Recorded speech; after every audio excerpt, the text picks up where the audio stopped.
Hi friends, வணக்கம். Welcome to recipe kitchen.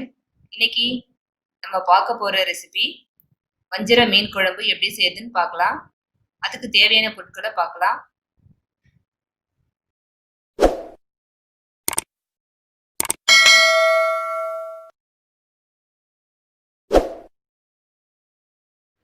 இன்னைக்கு நம்ம வஞ்சர மீன் குழம்பு எப்படி வைக்கிறதுன்னு பார்க்கலாம். அதுக்கு நான் 1/2 கிலோ வஞ்சர மீனை எடுத்து க்ளீன் பண்ணி வச்சிருக்கேன். 2 பெரிய வெங்காயம் கட் பண்ணி எடுத்திருக்கேன். ஒரு பெரிய சைஸ் தக்காளியை கட் பண்ணி வச்சிருக்கேன். ஒரு கத்திரிக்காவை நீல வாக்கில் கட் பண்ணி வச்சிருக்கேன். பூண்டு தட்டி வச்சிருக்கேன். கறிவேப்பிலை, மிளகாய்த்தூள் 2 டீஸ்பூன், தாளிக்க வடவம், புளி ஒரு எலுமிச்சை சைஸுக்கு எடுத்திருக்கேன். உப்பு தேவையான அளவு. இப்போ புளியை வந்துட்டு தண்ணியில் போட்டு கரைச்சி எடுத்துக்கலாம். இப்போ புளியை கரைச்சி எடுத்தாச்சு. இப்போ அதில் 2 டீஸ்பூன் மிளகாய்த்தூள் சேர்த்துக்கிறேன்.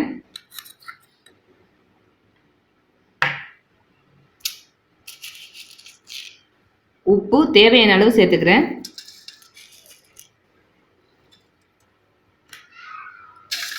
இப்போ நல்லா மிக்ஸ் பண்ணி விட்டுட்டு ஒரு தக்காளியை புளித்தண்ணியில் சேர்த்து கரைச்சி விட்டுக்கலாம்.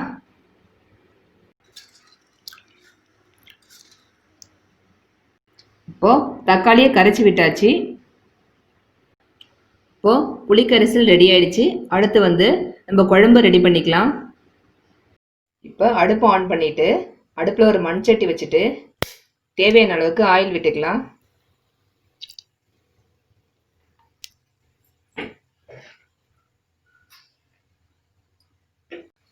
ஆயில் சூடாயிடுச்சு. வடவத்தத்தில் சேர்த்து பொரிச்சுக்கலாம்.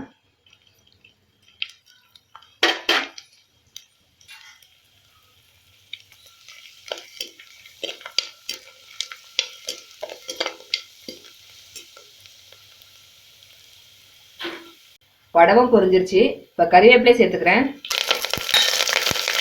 வெங்காயத்தை சேர்த்துக்கலாம்.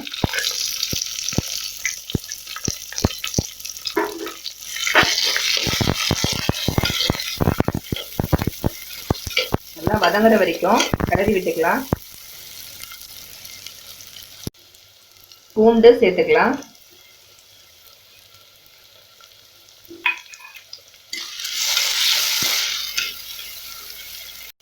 வெங்காயம் நல்லா வதங்கிருச்சு. இப்போ தக்காளியை சேர்த்துக்கலாம். நல்லா கிளறி வச்சுட்டு வதக்கிக்கலாம்.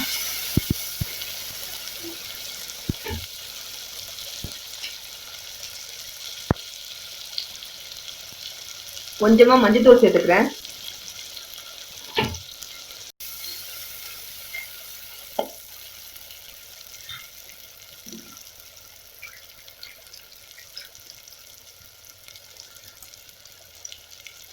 இது கூடவே கத்திரிக்காவை சேர்த்து வதக்கிக்கலாம்.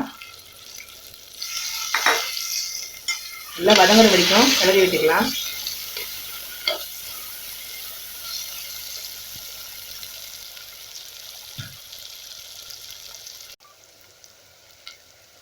இப்போ கத்திரிக்காய் நல்லா வதங்கிருச்சு. இப்போ இந்த புளிக்கரைசல் இதில் சேர்த்துக்கலாம். சேர்த்துட்டு நல்லா கிளறி விட்டுட்டு குழம்பு கொதிக்கிற வரைக்கும் வெயிட் பண்ணலாம். இப்போ குழம்பு நல்லா கொதி வந்துருச்சு. இப்போ மீனை இதில் சேர்த்துடலாம்.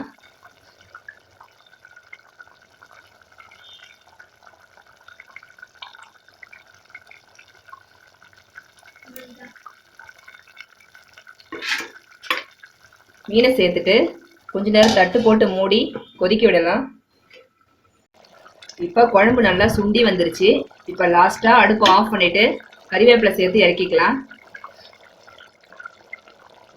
அவ்வளோதாங்க, சூப்பரான வஞ்சர மீன் குழம்பு எப்படி வைக்கிறதுன்னு பார்த்தோம். நீங்களும் கண்டிப்பாக வீட்டில் ட்ரை பண்ணி பாருங்கள், எப்படி இருக்குன்னு சொல்லுங்கள்.